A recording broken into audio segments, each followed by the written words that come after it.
Vous dites sûrement quand j'utilise la boucle for et quand j'utilise la boucle while. Ça veut dire comment choisir entre cette boucle for et la boucle while. Alors, donc ça, selon le problème à résoudre. Ça veut dire quoi? Alors, pour une boucle for, il est utilisé généralement lorsqu'on a un nombre connu d'itérations. Ça veut dire on a un nombre de fois spécifique, bien spécifique à l'avance. Donc, cette boucle for est beaucoup plus utilisée dans le code pour parcourir, par exemple, une liste, parcourir un tableau, parcourir une chaîne de caractères. D'accord?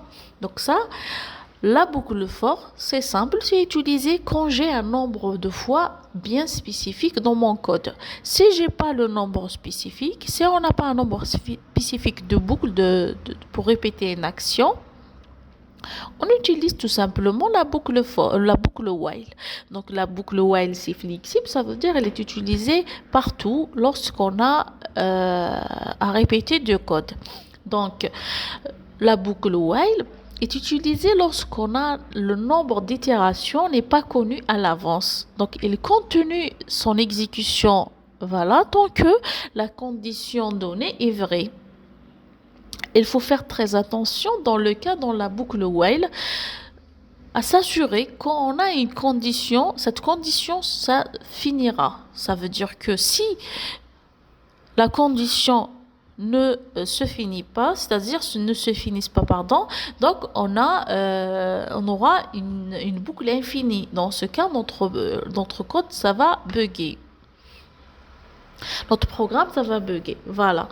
Donc, un petit code, passons dans le code pour bien expliquer les choses. Donc, on a avec while, on a un code avec while, c'est-à-dire le nombre des itérations inconnues.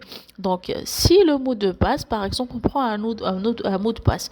Donc, l'utilisateur va saisir son mot de passe. Tant que le mot de passe n'est pas correct, je continue. Donc, je vais lui dire un mot de passe incorrect, réessayer.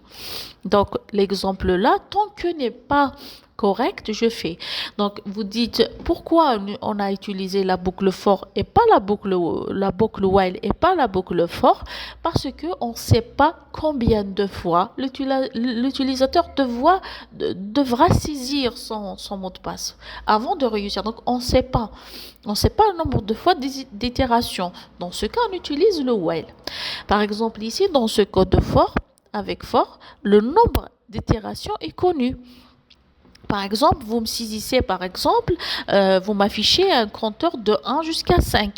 Dans ce cas, je sais que je dois répéter mon action 5 fois. Donc, j'ai un nombre d'itérations 5 fois connu à l'avance.